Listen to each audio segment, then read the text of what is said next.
Bismillahirrahmanirrahim. Assalamu alaikum everyone. Welcome back to my channel Aamnah's Kitchen.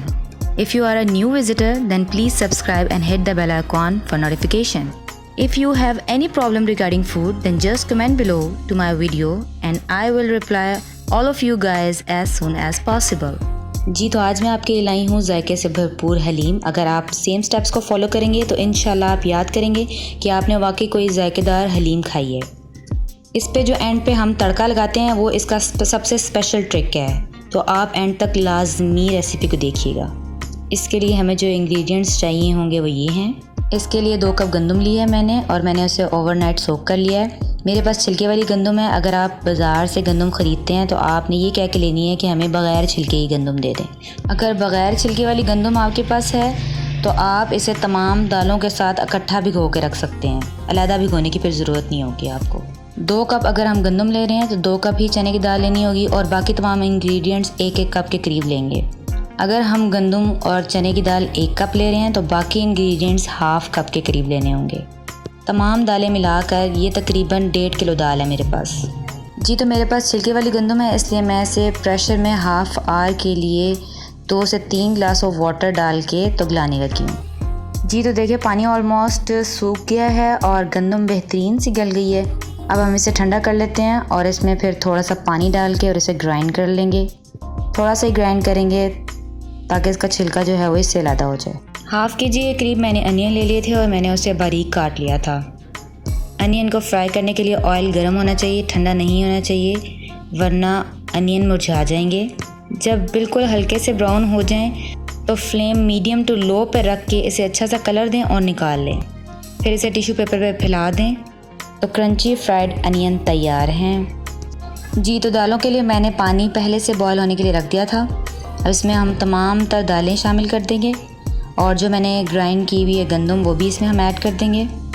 फिर इसमें तमाम तर मसाला ज़्यादा ऐड करेंगे और इसे पकने देंगे 2 घंटे के लिए। जब तक ये पक रहा है उस वक्त तक हम अपना कौरमा तैयार कर लेते हैं। सबसे पहले कौरमे में साबुत गरम मसाला ऐड करेंगे। उसके लिए जो हमें चीज़ें चाहिए वो ये हैं: 1 टेबल स्पून क्यूमन सीड यानी कि ज़ीरा, 2 से 3 स्टार एनिस सीड यानी कि बादियान के फूल, 9 से 10 क्लोव्स यानी कि लौंग, 2 से 3 ब्लैक कार्डेमम यानी कि बड़ी मोटी इलायची, 3 से 4 सिनेमन स्टिक यानी कि दालचीनी, 2 से 3 तेज़ पत्ते और 1 tablespoon levelled black peppercorn यानी कि साबुत काली मिर्च।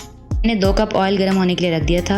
अब इसमें तमाम तर साबुत गर्म मसाले ऐड करेंगे हम और साथ ही इसमें हम बीफ ऐड कर देंगे। आप हड्डी वाला भी यूज़ कर सकते हैं पर मैं हड्डी के बगैर ले रही हूँ। बीफ का कलर चेंज होने तक इसे हम पकाएंगे।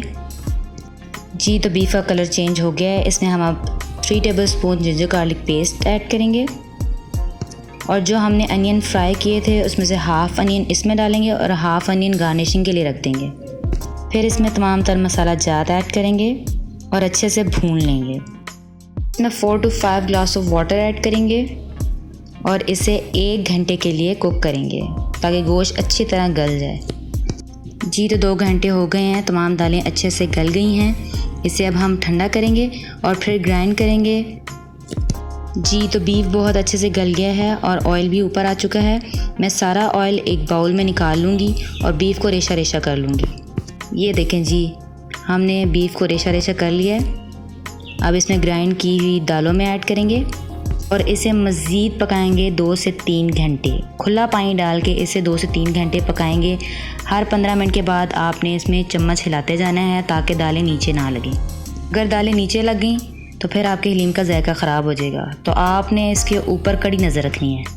लो फ्लेम पे आपने रखना है और फिर 15-15 मिनट बाद आके आपने इसमें चम्मच हिलाना है। अगर आपने इसे मीडियम फ्लेम पे रखा है तो आप दाल को 1 सेकंड के लिए भी नहीं छोड़ेंगे, वरना वो नीचे लग जाएगी। तो ये बहुत ही एहतियात से बनने वाली और बहुत इसमें मेहनत लगती है, लेकिन मेहनत का फल मीठा भी होता है।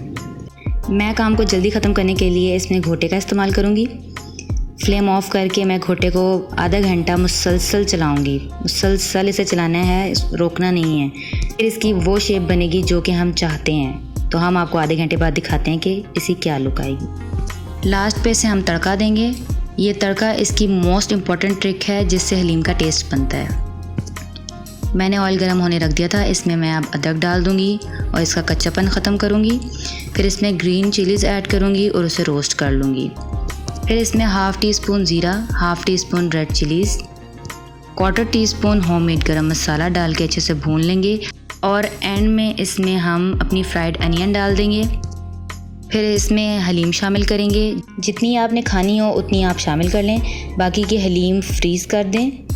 जब कोई मेहमान आए उसे निकालें, उसे डीप फ्रीज़ करें और उसके ऊपर ऐसे ही तड़का लगाएं और फिर पेश करें। एंड पे नमक भी सेट कर लें अकॉर्डिंग टू टेस्ट। और जो ऑयल हमने कौरमे के ऊपर से उतार लिया था वो एंड पे डाल दें खूबसूरती के लिए। जी, तो हमारी जायके से भरपूर हलीम तैयार है। इसी गार्निशिंग कर लेंगे हम अदरक, हरी मिर्चों, धनिए और फ्राइड अनियन से। लीमू और नान के साथ सर्व करें हलीम को और मुझे ज़रूर फीडबैक दें कि आपको मेरी रेसिपी कैसी लगी। अल्लाह हाफ़िज़, दुआ में ज़रूर याद रखिएगा।